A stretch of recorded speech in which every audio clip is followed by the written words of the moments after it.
Current bill చెల్లించడం మర్చిపోయారా? అయితే వెంటనే అధికారులు వచ్చి మీటర్లు ఫ్యూజ్ తీసేయడం లేదా కనెక్షన్ కట్ చేయడం చట్టబద్ధం కాదని చాలామందికి తెలియదు. దీనికి సంబంధించి చట్టంలో వినియోగదారులకు స్పష్టమైన హక్కులు ఉన్నాయని న్యాయ నిపుణులు చెబుతున్నారు. ముఖ్యంగా సుంకర నరేష్ వెల్లడించిన వివరాలు ప్రతి వినియోగదారుడు తెలుసుకోవాల్సిన అవసరం ఉంది. సాధారణంగా మనం రోజువారీ పనుల్లో బిజీగా ఉండి విద్యుత్ బిల్లు చెల్లించడం ఆలస్యం అవుతుంది.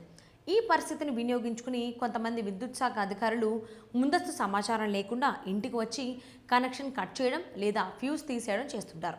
అయితే ఇది నిబంధనలకు విరుద్ధం. ఎలక్ట్రిసిటీ యాక్ట్ 2003లోని సెక్షన్ 56(1) ప్రకారం వినియోగదారుడు బిల్లు చెల్లించకపోయినా వెంటనే కనెక్షన్ కట్ చేసే అధికారం శాఖకుండదు. చట్టం ప్రకారం కనెక్షన్ నిలిపివేయాలంటే కనీసం 15 రోజుల ముందుగా వినియోగదారుడికి రాతపూర్వక నోటీస్ ఇవ్వాలి. ఆ నోటీసులో బిల్లు బకాయి వివరాలు, ఎందుకు చర్య తీసుకుంటున్నారో స్పష్టంగా పేర్కొనాలి.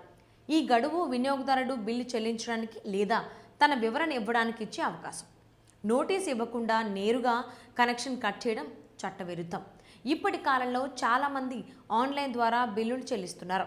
కొన్నిసార్లు టెక్నికల్ సమస్యల వల్ల చెల్లించిన బిల్లు వెంటనే సిస్టంలో అప్డేట్ కాకపోవచ్చు. అలాంటి సమయాల్లో అధికారులు వచ్చి కనెక్షన్ కట్ చేస్తే అది వినియోగదారుల హక్కుల ఉల్లంఘన అవుతుంది. ఇలాంటి కేసులపై న్యాయస్థానాలు కూడా స్పష్టమైన తీర్పులు ఇస్తున్నాయి.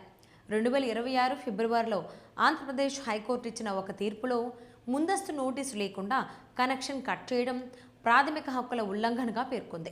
ఇది భారత రాజ్యాంగంలోని ఆర్టికల్ 21 జీవన హక్కు మరియు ఆర్టికల్ 19 కింద రక్షణ పొందిన హక్కులకు వ్యతిరేకమని కోర్టు స్పష్టం చేసింది. ఒకవేళ మీ అనుమతి లేకుండా లేదా నోటీస్ ఇవ్వకుండా ఎవరైనా విద్యుత్ కనెక్షన్ కట్ చేస్తే మీరు చట్టపరమైన చర్యలు తీసుకునే హక్కు కలిగి ఉంటారు. సంబంధిత అధికారులపై పోలీస్ స్టేషన్లో ఫిర్యాదు చేయవచ్చు. అవసరమైతే కోర్టును కూడా ఆశ్రయించవచ్చు. మొత్తానికి వినియోగదారులు తమ హక్కులపై అవగాహన కలిగి ఉండటం చాలా ముఖ్యం. చట్టం ఏమి చెబుతోందో తెలుసుకుంటే అన్యాయ చర్యల నుండి మనల్ని మనం రక్షించుకోవచ్చు.